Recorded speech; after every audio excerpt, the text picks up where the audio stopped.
정말 중요한 이슈들 한번 다뤄보도록 하겠습니다. 우선 첫 번째로 우리 변희재 대표가 이제 발제를 하다시피 요거 한번 다뤄봐야 된다라고 얘기했던 게 뭐냐면 가볍게 보겠는데요. 이게 가벼운 얘기는 아닙니다. 이정석 검사가 탄핵안이 기각이 됐잖아요. 그것도 전원일치로 기각이 됐어요. 그래서 조선일보나 이런 데에서는 저렇게 제목을 악의적으로 뺐습니다. 이재명 수사를 했던 검사를 탄핵한 게 아니에요. 이정섭이 마약 먹고 해롱되는 자기 가족들 갖다가 수사 못하게 빼고 뭐 이런 내용들이 검사로서 과연 해서는 안 될 짓을 한 게 아니냐. 그러니까 검사로 자격이 없다라고 탄핵을 한 겁니다. 어따 대고 갑자기 이재명 수사 이렇게 난리를 칩니까? 헌재에서 사유가 안 되거나 위법이 아니다라고 얘기했는데 요것만 조선일보가 보도했죠. 근데 실제 가장 중요한 거는 이거 아닙니까? 이정섭 감찰과 수사자료를 헌재에 제출을 거부했어요. 검찰이. 넘기질 않았구나. 넘기질 않았어요. 그리고 김도욱도 저거를 제출을 안 했어요. 법사위 위원장이. 당시에 법사위원장은 김도욱이었습니다. 근데 이게 박근혜 탄핵 때도 굉장한 쟁점이 됐었는데 네. 원칙적으로는 수사가 마무리 안 되면은 제출하면 안 됩니다. 네. 현재 이 관련법에 따라서. 왜냐하면은 수사가 완벽하게 마무리 안 된 상태에서 그냥 적당히 하게 되면은 특정 사건대에서 유불리가 애매해지기 때문에 네. 제출하면 안 되는데 박근혜 사건 같은 경우는 검찰 수사 완료 안 됐는데 제출했어요. 여기 보세요. 누가 검찰에서. 검찰에서 어디다가 지금 지금 나오지 않습니까? 검찰 수사 기록 받아보지 말라는 박 대통령 박근혜 쪽은 요청을 똑같은 이유로 검찰 수사가 완료 안 됐으니까 받아보면 안 된다 이랬는데 헌재는 무조건 가져오라 그래가지고 검찰 유치해서 받아보고 네.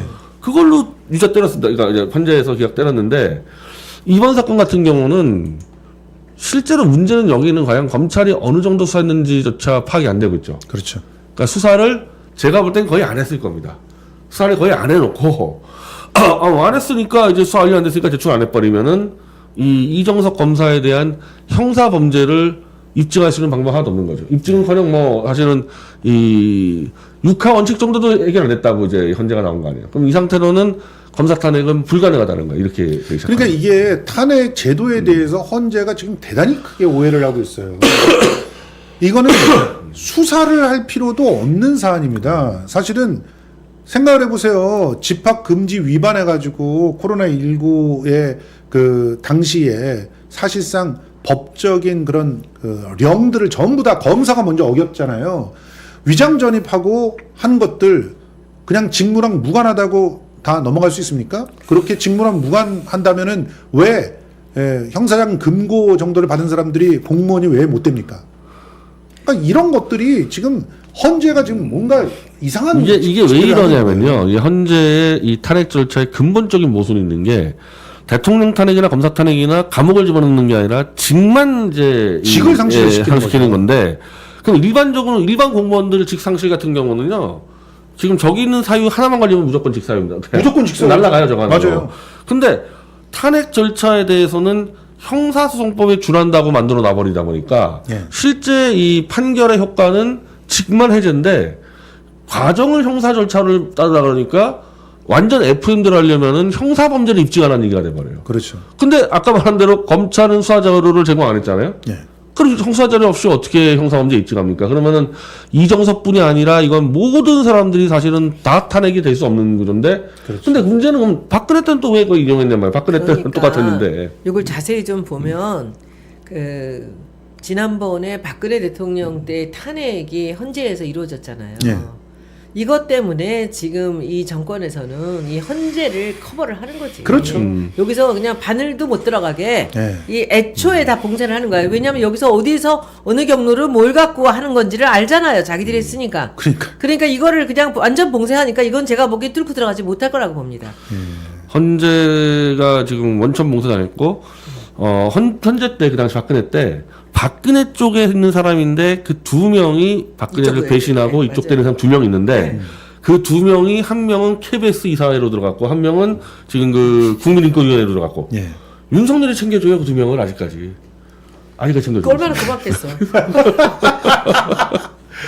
자, 이런 내용들은 진짜 우리가 알면 알수록 윤석열이 그때 당시에 특검 팀장 정도였는데 그 이후에 엄청난 그런 권력을 주게 되면서 결과적으로 지금 헌정 질서를 능멸하고 있었다는 사실을 좀 그러니까 이게 바라보게 되는 요소의 겁니다. 피가 어디로 통하고 근육 이 혈관은 어디로 가 있는지를 다 알고 있기 때문에 네. 이 길목을 다 잡고 있기 때문에 나라가 지금 이렇게 돼가고 있는 거예요. 근데 이제 우리가 여기서 하나는 우리가 짚어줘야 될 거는 검찰이 지금 새롭게 수사하지 않아도 이미 사실상 범죄 증거가 확정된 게 장시호 태블릿 관련된 태블릿 PC죠. 증거가 예. 위증이에요. 그거는 맞습니다. 법원에서 반환송 과정에서 장시호는 위증했다고 나와버렸고 판사 출신 김승원 의원도 이건 뭐 제가 판사로서 완벽하게 돼 있대 완제품이란 말입니다. 이거는 헌재 밀어넣으면은 이게 범죄가 아니라는 말을 할 수가 없기 때문에 예. 현재는 그 무기를 쓰지 않고는 김영철이든 그 뒤에 있는 검사든 탄핵은 지금 불가능하게 돼 있는 겁니다. 그런데 저는 이게 변 대표님이 이제 알아야 되는 게 그래서 지금 이 정부가 택한 그 기법이 또 다른 기법이 있잖아. 투명인간. 그렇죠. 그냥 말을 안 하는 거예요.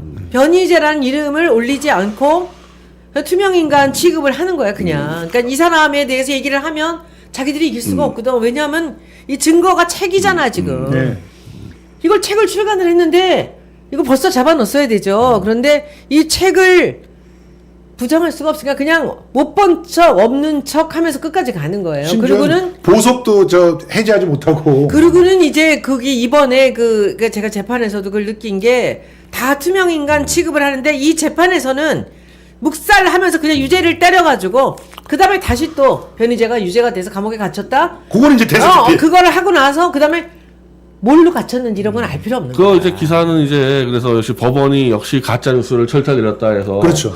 아니 준비가 그러니까 다 돼 있겠죠, 최근에 특히 올해 들어와서는 제가 활동하는 그 어떤 기사도 안 나가는데 제가 그 코로나 집합금지 명령을 했다고 벌금 150만 받은 거는 기사 50개 나갔습니다. 기사 50개 나갔습니다. 그러니까 제가 윤석열 한동훈 법무장관 대통령의 범죄를 얘기하는 기자회견은 쓸 가치도 없다면서 그런 인간이 벌금 받은 건 왜 기사가 나요? 아니 그러니까 지금 이거를 뭐 잘 봐야 되고 난 이번에 그 송영길 대표께서 이 변호사를 간다는 것 자체는 굉장한 이슈 같아요. 예. 거기서는 더 이상 투명 인간 취급할 수는 없어. 맞습니다. 둘 다 집어넣기 전에는. 맞습니다. 예. 자, 진도로 좀 나가고 보겠습니다. 두 번째 이슈로 넘어가려고 그러는데요. 지금 이렇게 저는 제일 이 문제에 있어서 마음에 안 드는 게 민주당에 그것도 친문이다 혹은 비명이라고 불리는 사람들이 태블릿 PC에 대해서 발작 버튼이 눌린 것처럼 그렇게 없는 사람 취급하는데 왜 같이 동조해주고 있냐는 거예요. 그런데 보십시오. 니들이 그러니까 당신네들의 보호해야 될 문재인 대통령을 건드리는 거 아닙니까? 검찰이 간이 배 밖으로 나와가지고.